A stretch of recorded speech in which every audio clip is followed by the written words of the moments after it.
Hey, Dave. Hi, Dean. Dave, okay, so uh, who are you? Isn't that the question we're all asking ourselves? Am I'm Dave Poulos. I'm a fractional CMO working for Granite Partners. I? Okay. So, Dave, here's the hypothetical for this episode, okay? You've signed a brand new client engagement and a brand new client. It's a 12-month engagement. Today's day one. You're just starting. It's like 9 a.m. 12 on day one. From your point of view, like what is going to happen? What are you likely to see or need to do in the first 90 days of this brand new engagement? Well, the first 90 days are critical to an engagement like this because this is where you Mhm. get to ask all the questions as the new guy. There's nothing off the table, there's nothing off limits. You have no access to grind. You don't know who anybody is, and they don't know you. So you're presenting yourself in a way that allows you to ask questions that other people in the organization cannot, either for political reasons or for other reasons. So you get to take advantage of that by asking all sorts of questions and digging in deeply in order to do an assessment. And you're there to assess the staff that's working either in marketing or that needs to be hired for marketing or who's been doing it up till now. You're there to assess their efforts and their results and to find out if everything is wired correctly and who holds the power and who doesn't for decision making, what hoops you have to jump through to get those decisions implemented, Right. all those background questions that you cannot ask and are never outlined in a description or a case study or anything else. You don't get that stuff until you're in it, until it's yours to do. So that's the time you get to ask those questions. And those 90 days are dedicated largely to doing those assessments, including talking to customers at great length if you can, Right. because that's what's going to set your tone for your strategy. That's what's going to inform your further questions down the road as to where you want to go and who's going to do it. All right. That's good. Hey, Perryn, how are you? Hey, Dean, doing well. Perryn, tell folks a little bit about you and then kind of the same question. Like, what problems or situations do you normally find yourself wading into when you start with a new client? All right. Well, I'm Perryn Olson, a fractional CMO and partner with Alt CMO. We're a construction-focused fractional CMO company.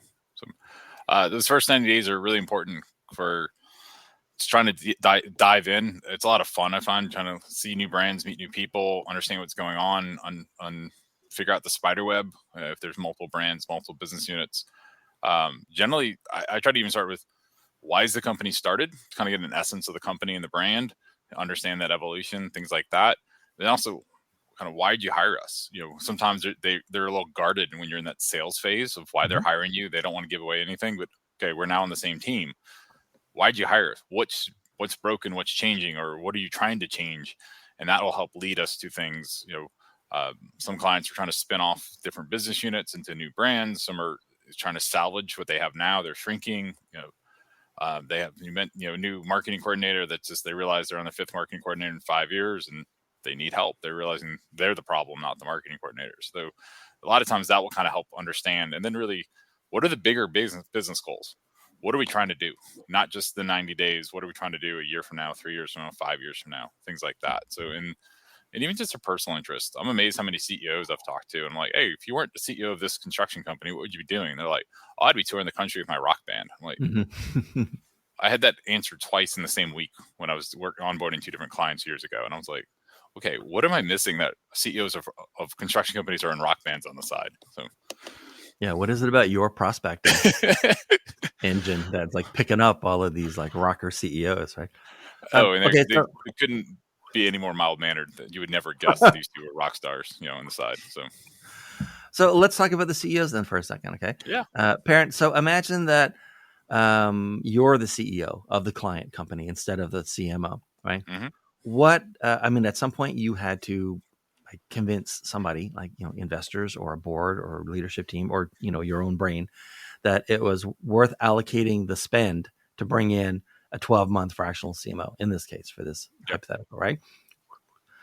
How are you going to get maximum value out of that spend over the next 12 months? Yeah, the big thing, share the big goals. What are the big hairy audacious goals? For them personally, what are they trying to drive? Where are they Mhm. struggling?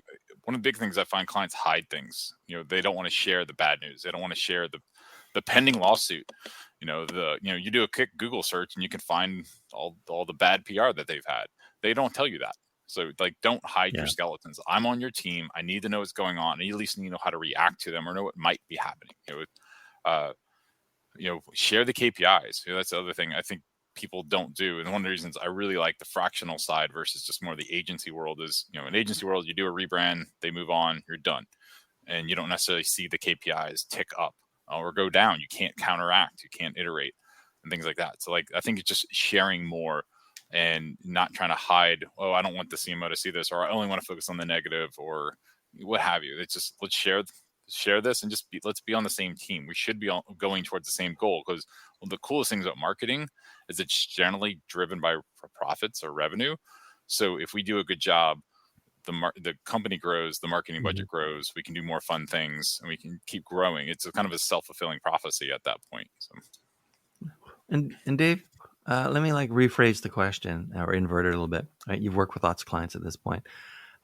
Someone allocated the spend, right, and approved it. How do CEOs or even how do companies tend to waste the money that they spend on their fractional CMOs? What do they do that they should have stopped doing or not done? Or what do they not do that they should have done, in order to not waste the money by bringing in this expert? What I have found is that they don't use the time they have to ask questions and to learn, especially CEOs. They, to your point, have egos the size that need to be taken from the air, or they wouldn't be in that spot. But if they fail to share that vision with you adequately, or they fail to share other aspects of what's going on in the company and the reason for the hire and all the things that most people need to know in order to do a good job, you're going to be presented with blind spots. And if they don't want to learn and they don't want to grow and they don't want to fill in those blind spots so you can help them, you're kind of hamstrung in trying to give them what they need. So the more they can communicate, the more they can download to you. We have a virtually bottomless bucket to absorb information. As short-termers, we've been trained to get up to speed quickly and to ask those really cutting questions and get right to the heart of it very quickly.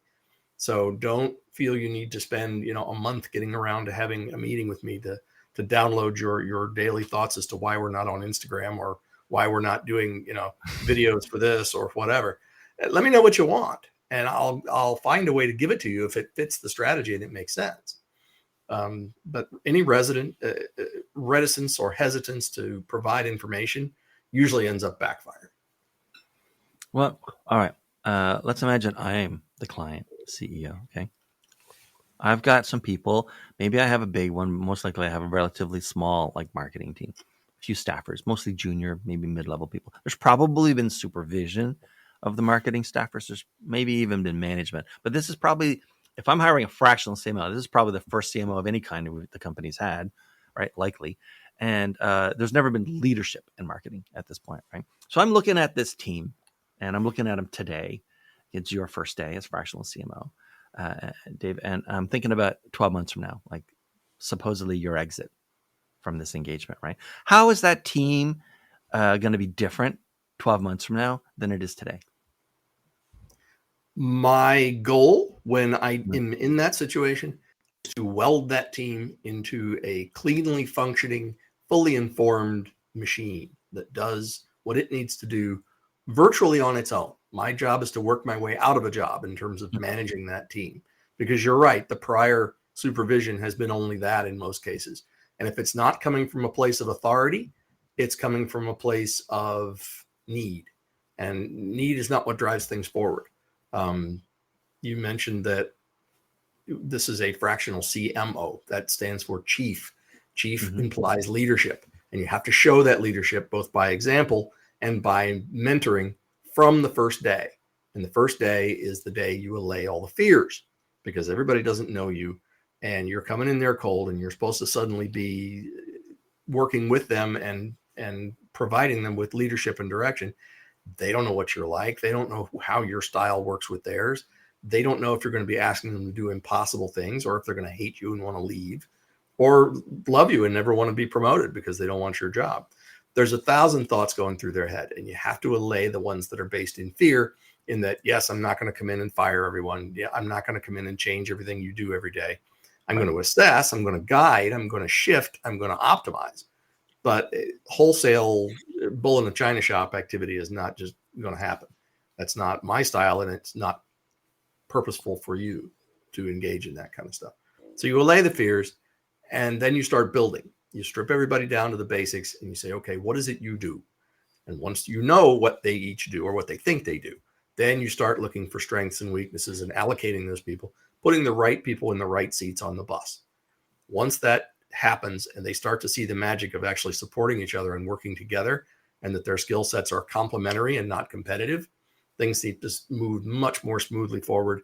Now you present the grand vision for what they need to be doing, and they all know which direction to row and which oar is theirs. It's very straightforward. And Perryn, answer me this. Looking at like the team, not even the individuals, let's say, but at the team, do you normally have to take time to sort of figure out how you're going to balance it? Like, senior versus junior, insider versus outsiders, agencies versus contractors versus FTEs. Right? Yeah. You gotta see what they have now. I mean, that's even that first 90 days, you're trying to figure out what's there now, what vendors are there, and then you create that strategy. You figure out the gap analysis, where we're trying to go, what's missing. I started, actually, it was an internal job, but I was a fractional CMO for 3 companies and 8 brands in my last job. It's all one owner. And I had a marketing manager in one business unit and a marketing coordinator on the other. And I found out the marketing coordinator really wanted to be more of a visual designer, and the marketing manager didn't like doing design. So instead of making them each vertically aligned in their business units, we put them into more skill-based. And then I started grooming the visual designer to be a visual designer and growing her in that way. And the marketing manager took that off her plate. And also, they weren't talking. They had been working together for a year and a half, and they weren't talking. So we just started having like weekly meetings and things like that. It was just making us work as a team. And it was just interesting that their own satisfaction went up, because they both thought, I'm about ready to quit, because they weren't happy. They're both doing jobs they didn't like doing. So that's as far as just kind of understanding, what do they want to do? Where do they want to grow? And just, it's much like the conversation with the CEO. You want to be on the same team. You have to. That's one of the cool things about a fractional executive, is they should be part internal and part external. And you should feel like you're on the same team, because you've got more skin in the game, that you're going to be there long term versus a traditional consultant that's kind of in and out. Well, let's talk about like the most junior person in marketing. Yeah.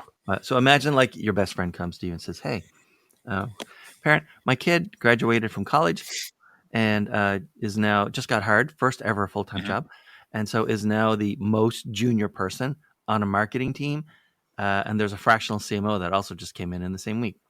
Any advice for my kid, either as like, hey, you're just starting your career in marketing, you should think about this, or even, hey, you just got a fractional CMO and you're the most junior person in marketing. Like, here's something you might want to think about." Yeah, I think everyone's going to kind of find their role. Is where do they fit in? I generally tell people when they're starting their careers, start wide, figure out what you're good at, and start going deep at that point. The T shape is what the industry generally calls it. And then as you grow, you become more like, I don't know, the newer term is going to inverted pyramid. You start growing more kind of a mixture of deep and wide. But you're trying to figure out, where do you fit into this company? Why did they hire this person? And which is also very awkward. I've had that happen one time. I was hired by a marketing manager, and by the time I started, the marketing manager was gone. So then I had to go report to CEO. And it's like, I thought I was getting fired in my first day because the person that hired me is gone. So trying to make sure that you understand what is their role, and also understand they're trying to figure themselves out. If it's a new fractional CMO, they're trying to figure stuff out and figure out the strategy. So it's kind of, where do you add value to your company and to yourself? There should be a win-win where you're learning something and improving your own skills that also then help the company. And so, Dave, I want to invert that question a little bit, like expand it a little bit. So imagine that you're talking to someone who is just starting their career here in 2024, right, in marketing. And, let's assume they're going to stay in marketing for their career, okay? Is there, what sort of like 1 or 2 things would you tell them they absolutely should be paying attention to, like either as a theme or a specialty or a tool or an innovation or whatever? And what's something that they can, in marketing, that they can safely ignore and not ever worry about learning how to do well? Now that's interesting. I've never been asked what people can ignore. Yeah. You're trying to ignore the noise, more to your point, but fads, Well, like, the would next you tell shiny object. anyone you don't ever have to worry about learning radio advertising? You don't have to worry about TV ads. You don't have to worry about print. You don't have to worry about mail, like snail mail. You don't have to worry about whatever. You don't have to worry about Facebook, because 10 years from now, no one's going to be advertising that. Like, what would you like? What should they definitely make sure that they dig into a bit, and what can they safely ignore? Given that, I mean, marketing has been around for modern marketing. Even modern marketing is like 150 years old, right? There's a lot At that's least been done, right? It's a big field. it's all been done. It's all been done. And in fact, to your point, I just used skills in all 5 of those areas this morning. So it's not a matter of ignoring, it's a matter of prioritization. Sure. My goal when I walk into a situation where there's a very junior marketer or not even a marketer yet is to instill 3 things. 1, a curiosity. Most schools and universities and life by the time you're 25 has done its best to kill off your curiosity. People have no imagination left anymore. They're simply little trained drones ready to sit at a desk and clack away at keys. Worthless. Find something you're curious about and dig in and see what you can learn about it. 2, always be learning. There's always something new coming down the pike, especially in marketing. There's only so many ways you can wrangle that spreadsheet, but there's a lot of ways you can skin a cat in marketing, and there's always a new one coming down the pike, and things underneath you shift. The audiences change, their demographics change, their point of view changes, their patience changes. Their attention spans are minuscule at this point. Everything has to move much more quickly than it used to. So all this instant gratification stuff is feedback to you that says, we got to have stuff that moves quick and it's entertaining and engaging. You wouldn't have had to worry about that during things like billboards and print ads and radio. It's long term. It's pound the ground all the time. It's there for a long, long time. You don't have to worry about fast. Now you do. So that's one thing. You have to move with whatever is current, but that doesn't mean you chase the next shiny object. Guys that are specialists in tools find themselves out of a job in about 6 months because that tool has bypassed them or is no longer relevant or valid, or a newer one or a better one has superseded it. You're obsolete. Not a good plan. You want to make sure that you have a solid grounding in the basics, the fundamentals of blocking and tackling, approaching customers, talking to customers, learning the hierarchy, figuring out needs and preferences, and how to showcase those and build a brand. If you can do those things, the tactics almost don't matter. By the way, speaking of billboards, I didn't think to add billboards.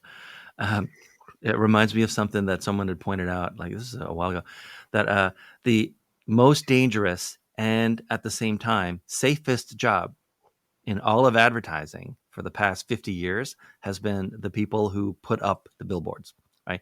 Most dangerous job in that, you're high up and there's it's one of the few marketing jobs where there's like a real chance of physical injury or death. And on the other hand, they had interviewed like a whole bunch of guys to do this. There weren't any women that were like getting up on top of these things and sort of rolling them up, right? They said not one of them had ever heard of anyone ever being laid off in the 30 years that they'd been doing it. So it was I wish at the that same were to time the most continue to be the dangerous case. and safest job in marketing. It's probably not going to continue to be the case, unfortunately, as digital signage starts to take over those things, and it's no longer press sheets and roll-ups. It's flipping buttons and programming new ads in. Those guys actually are going to turn into dinosaurs, just like Pressman. Yeah. Well, they're mostly retiring out anyway, so I don't think anyone's going to worry about it. Okay. Technology moves. You got to be aware. Okay, so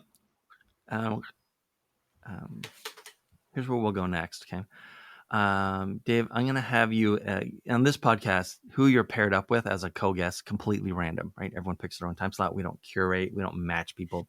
Part of the energy or just fun of the podcast is different points of view, wildly different experiences sometimes.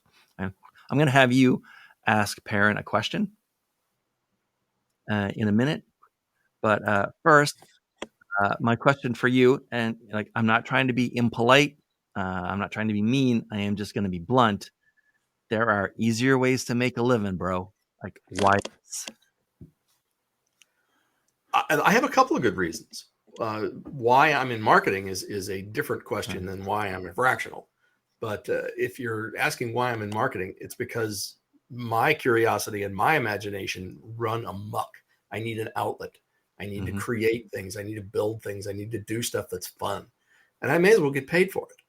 And at the top of the pyramid, you're getting paid pretty handsomely to, play with crayons and draw stuff.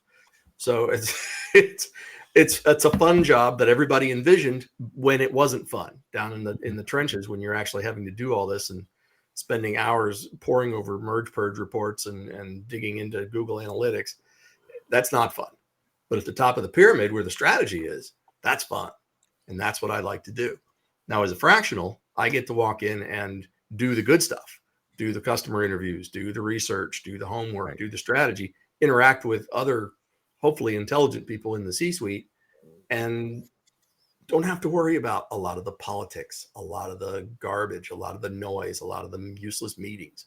So that's why I'm a fractional, is to avoid all the unpleasant parts of the job. And then a question for Perryn. Yeah, I want to hear how a CMO functions in a construction company, because that's one area that I actually have very, very little exposure to.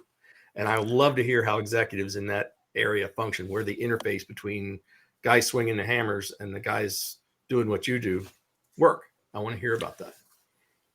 Yeah. So a big part of that is there's obviously your people, the small companies that still have the owner out swinging hammers. I generally don't work with them. I'm working with the people in the office, even if they're more the home services, what we call it. I'm working with the head of finance, CFO, or the CEO, and they've already gotten out of the field. So they're trying to run like a business, and generally have no idea how to do that. They figured out how to make money, and now they just want to scale, and that's why they bring us in. But for the bigger contractors, the ones with hundreds of employees, things like that, it's kind of the same thing. They know how to do what they do. They know how to kind of win work, but they realize there's a better way.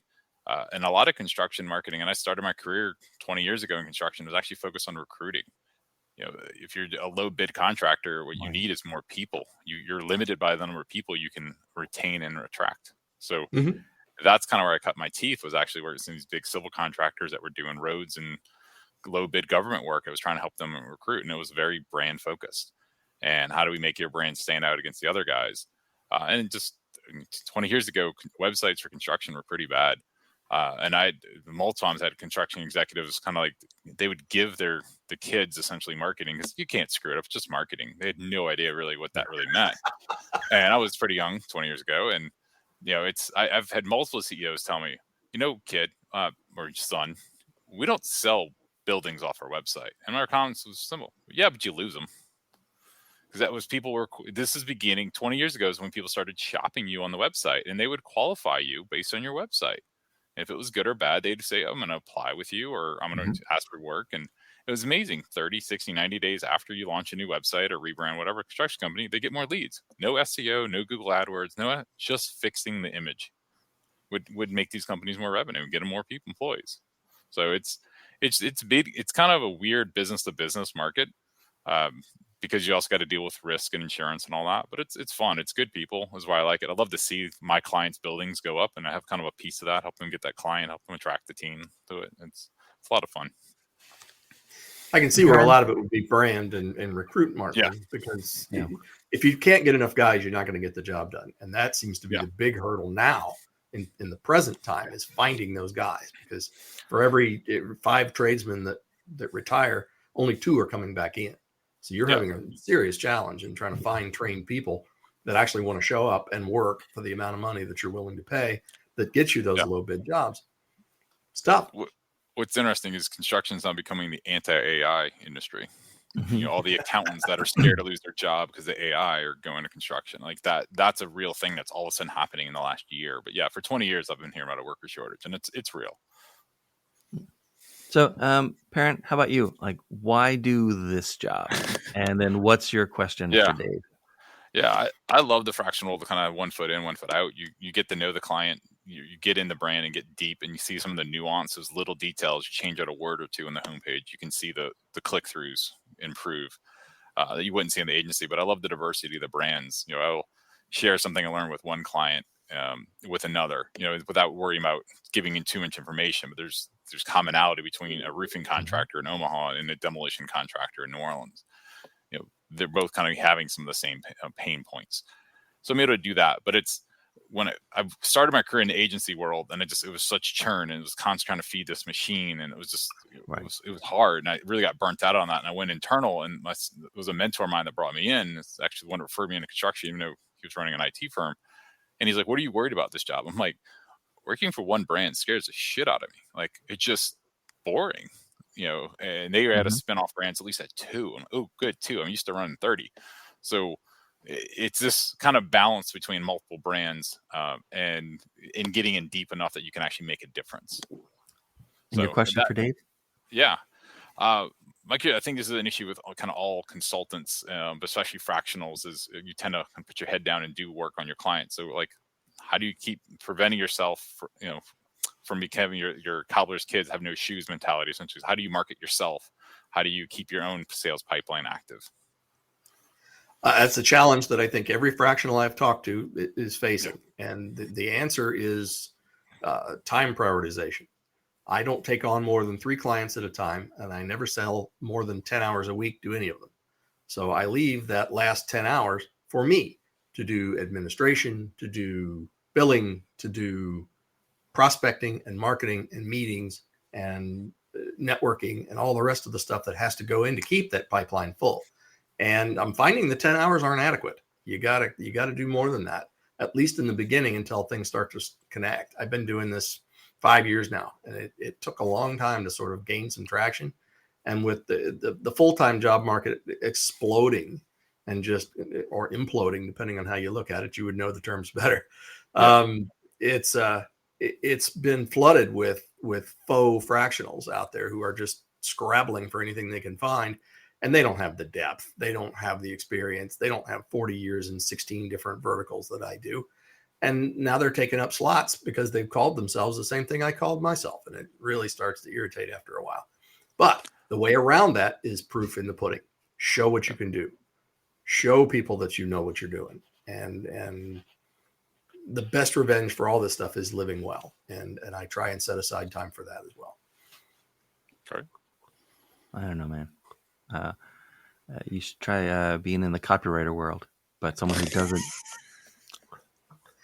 All right. Everybody. The way I explain it is, the way I tell folks is like 95% of everyone with the title copywriter is a content writer, and 100% of all new copywriters are content writers. And so the first thing I have to tell people is like, yeah, if you're looking for someone to like write your blog, like that's not me. Like I don't move the needle on that. But it is 95%. And they just people can call themselves what they want to call themselves. I guess that's the way it works.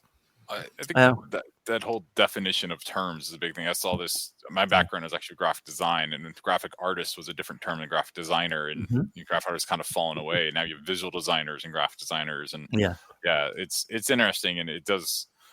People, if they've experienced one fractional CMO that didn't work, they assume they're all bad, and it happens a lot in every industry. But it's definitely a newer term that some people. We still have a lot of people like, "What do you mean by fractional? What does that even mean?" Yes, still very much a newer term for a lot of people, especially in construction. We've been blessed that there's a lot of fractional CFOs in construction that they're at least used to that term. But they're not used to CMO. They're not used to CMO term in construction. It's still, and that's one of the opportunity is for us is there's not a lot of former CMOs in this space because it's construction marketing is still fairly new. Yeah, no, fair enough. Okay, so Perryn, who should be contacting you these days, and how do you want them to do it? Best way to find me is LinkedIn. Very active on there, and I'm trying to put out more information about what we do with construction marketing and helping companies grow. People I'm looking for is generally general contractors, 100 million, 500 million, or trade contractors, 5 to 100 million, and then people that support the construction industry or construction tech startups. That's kind of the buckets that I like to work in. And Dave, on how to reach you. What's the preferred way to go to LinkedIn? LinkedIn is really the best way. As long as you spell my name right, you'll find me, and it's on the screen. So. And Dave, how about you? Who should be contacting you these days, and how would you like them to do it?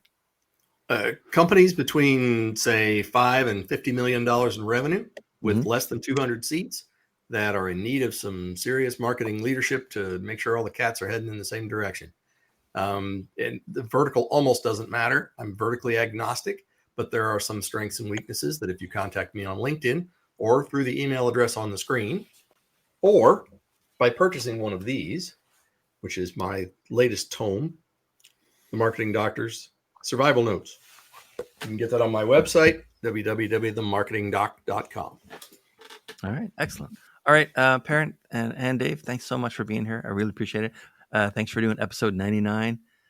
And so 99. And so thanks, guys. I was shooting for appreciate 100. this. I didn't get it. Yeah, I'm just starting 100 in like 25 minutes. Cool. Oh my. Congrats. Okay. Thank you. And thanks for watching, everyone. And we'll see you in the next one. Bye, everyone. Bye, guys.